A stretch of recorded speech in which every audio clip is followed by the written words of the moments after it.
Hi, I thought I'd come on today and share some folios that I made. These are for Maymay's folio swap, and I think the deadline is in June. You can buy a swaps based on her website. But anyway, I just like swaps, and so I joined swap groups on Facebook, and I joined swap groups on the internet, and I just make stuff and swap it. So her guidelines were really simple. We were to make this 3-page folio, and we were to keep it so that if there were 2 of them, they were under an inch thick.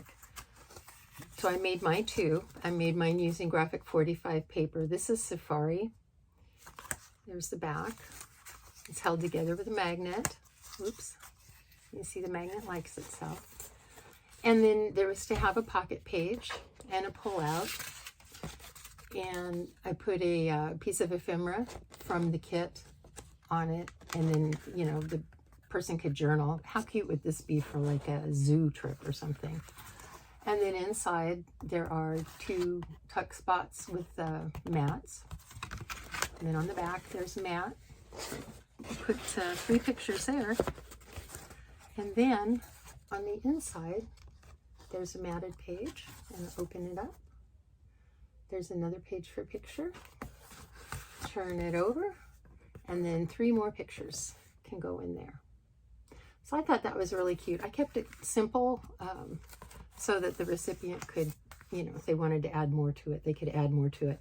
I don't have any small ephemera pieces for them, so they would have to maybe get some stickers or something, whatever they liked from the zoo. Then the next one that I did was this one, and this is also graphic 45 paper, and I love it because I just love that mermaid on it.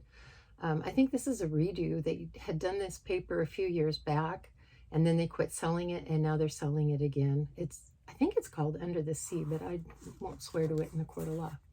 Okay, so there's my cover page. How fun is that?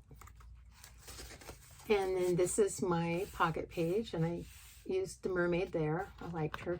Now this one is just a 2-picture thing. Oops, well.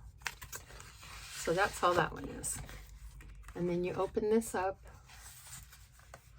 and you've got room for 2 more pictures, and they can be tucked in or glued in. And then over here you've got your 3 pictures there. And then on the very back of this album, there was a piece of ephemera that had a quote, and I'm going to try to read it to you without messing it up. It says, "My soul is full of longing for the secret of the sea, and the heart of the great ocean sends a thrilling pulse through me." I thought that was kind of cute. So see, it's on the back. So I love swaps, and I hope that, you know, if you like me and you don't have a huge family to make stuff for, gosh, join an online swap group. It is fun. A lot of fun. So if you like these, please let me know in the comments below, and please hit the like button, because I sure had a blast making these, and I think I made probably 10 or 12. I'm probably going to end up making 30 or 40 and then trying to find people to give them to. Thank you. Bye.